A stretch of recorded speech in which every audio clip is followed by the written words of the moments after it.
Shalom, Bapak Ibu yang terkasih dalam nama Yesus, kita akan merenungkan firman Tuhan.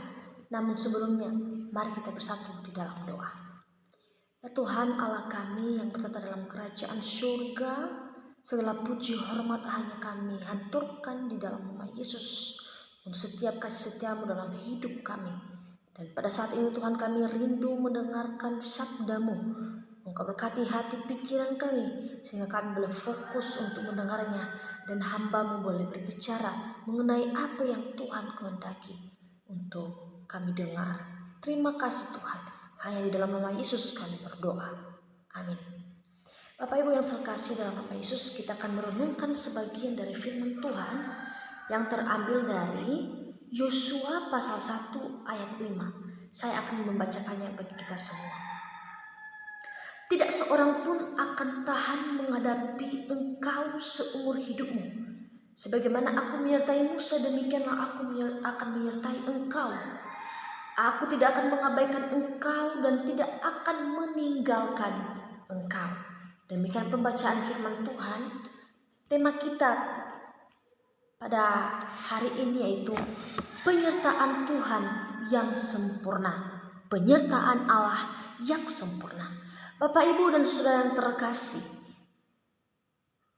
jika kita disuruh untuk menggantikan posisi seseorang di dalam memimpin, pasti kita merasa khawatir, ragu, dan lain sebagainya. Contohnya kita menggantikan posisi kepala desa menjadi seorang pemimpin. Pasti kita merasa takut karena kenapa? Sebab kita masih belum mengetahui sepenuhnya apa yang harus kita lakukan. Bagaimana cara menjalankan tugas tersebut? Bagaimana mengadakan pertemuan? Dan terlebihnya lagi menghadapi masyarakat, serta yang adalah bagaimana supaya kepemimpinan kita itu berkenan di hadapan Tuhan. Nah, demikian juga dengan Yosua pada waktu itu. Pada waktu Allah memilih dia untuk menggantikan posisi Musa di dalam memimpin bangsa Israel memasuki tanah perjanjian itu, yaitu tanah Kanaan. Yosua pasti merasa takut dan gentar sebab dia belum terbiasa memimpin bangsa Israel. Apalagi bangsa yang dipimpinnya bukan di dalam jumlah yang sedikit, tetapi bangsa yang besar, yang tegar tengkuk, keras kepala, dan bangsa yang bersungut-sungut. Perlu kita ketahui Bapak, Ibu, dan saudara yang terkasih, bahwa kitab Yosua ini adalah kitab sejarah yang melanjutkan cerita dari kelima kitab Musa, yaitu kitab Kejadian, Keluaran, Imamat, Bilangan, dan Ulangan. Dan di mana kitab Yosua ini berisikan catatan sejarah bagaimana Tuhan memberikan tanah Kanaan kepada umatnya, dengan demikian menggenapi seluruh janjinya kepada atau melalui Abraham. Di dalam kemahatauan Allah, ia mengetahui perasaan Yosua yang begitu takut, begitu gentar, dan bahkan ragu-ragu dalam memimpin bangsa Israel, sehingga Tuhan memberi janji kepadanya. Untuk itu, firman Tuhan pada hari ini saya membagikannya menjadi 2 poin penting yang akan kita lihat secara bersama-sama. Bagaimana penyertaan Allah yang begitu sempurna itu. Poin yang pertama itu janji kekuatan. Janji kekuatan. Hal ini bisa kita lihat di ayat 5a, di mana Allah mengatakan, seorang pun tidak akan dapat bertahan menghadapi engkau seumur hidup. Ini adalah janji pertama Allah kepada Yosua ke dalam memimpin bangsa Israel. Allah menjanjikan hal demikian kepada Yosua karena di dalam kepemimpinannya Yosua ke depan akan ada banyak hal yang dihadapi oleh Yosua bersama dengan orang-orang Israel itu.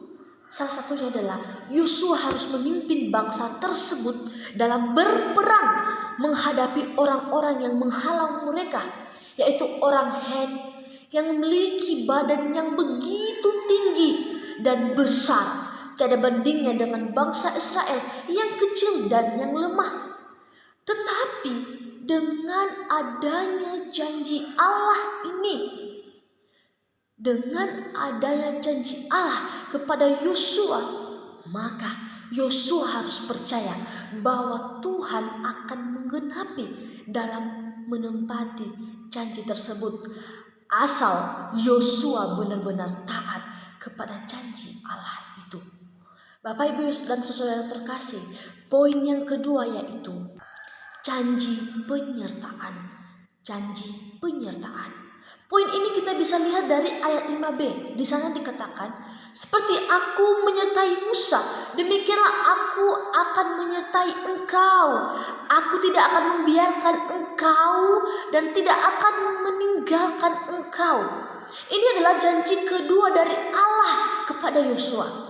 Sebagaimana kita ketahui, segala penyertaan Allah kepada Musa, segala yang dilakukan pada waktu Allah menyertai Musa di dalam memimpin orang-orang Israel di dalam perang, menyertai bangsa Israel melewati padang gurun dengan memberikan tiang awan dan tiang api. Penyertaan Allah kepada Musa dalam menyeberangi laut tersebut. Dan masih banyak penyertaan Allah kepada kepemimpinan Musa. Allah tidak pernah membiarkan Musa, bahkan tidak meninggalkan Musa karena kekuatan Musa kepada Allah. Allah yang menjadikan Musa sebagai contoh kepada Yosua, karena Yosua sebelumnya adalah saksi mata terhadap penyertaan Allah kepada Musa, dan juga Yosua sebelumnya adalah asisten Musa. Jadi Yosua sudah mengetahui bagaimana keberadaan Israel yang keras kepala, susah diatur dan tengkar tengkuk. Tetapi Allah menyertai Musa. Ini juga merupakan hal yang membuat supaya Yosua benar-benar yakin akan penyertaan Allah itu. Sehingga Yosua tidak akan ragu-ragu lagi di dalam menjalankan misi Allah, yaitu di dalam memimpin bangsa Israel untuk masuk ke dalam tanah Kanaan, yaitu tanah perjanjian itu. Jadi Bapak, Ibu, dan saudara yang terkasih di dalam nama Yesus, hal yang boleh kita pelajari dari firman Tuhan pada hari ini adalah yang pertama, Allah memakai siapa saja di dalam melakukan misinya. Seperti Yosua dipilih Allah menggantikan Musa di dalam memimpin bangsa Israel. Yang kedua, kunci keberhasilan seorang pemimpin adalah ketaatan. Sebagaimana Musa yang taat dan juga Yosua penuh dengan roh kebijaksanaan, sehingga mereka membiarkan diri mereka dilibatkan Allah di dalam pekerjaannya dan rencananya.